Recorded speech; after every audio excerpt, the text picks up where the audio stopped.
H1B visa അപേക്ഷയിൽ വാർഷിക fees $1,00,000 ഏർപ്പെടുത്തുന്ന പ്രഖ്യാപനത്തിൽ ഡൊണാൾഡ് ട്രംപ് ഒപ്പുവെച്ചു. ഗാസ നഗരത്തിൽ ഇസ്രായേൽ ശക്തമായ ആക്രമണം നടത്തി.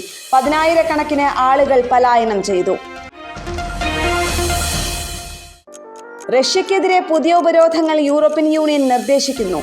ഇന്ത്യൻ സ്ഥാപനങ്ങളും പട്ടികയിൽ ഉൾപ്പെട്ടേക്കാം. കർണാടകയിലെ ജാതി സെൻസസ് സർവേയെ ചൊല്ലിയുള്ള തർക്കം. വോക്കലിംഗ നേതാക്കൾ ഇന്ന് യോഗം ചേരും.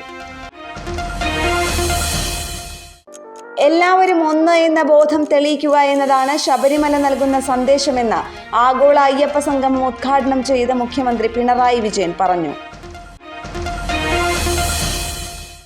വിലയിലെ സ്വർണ്ണക്കുതിപ്പ് തുടരുന്നു. 600 രൂപ കൂടി പവന് 82,240 രൂപയായി.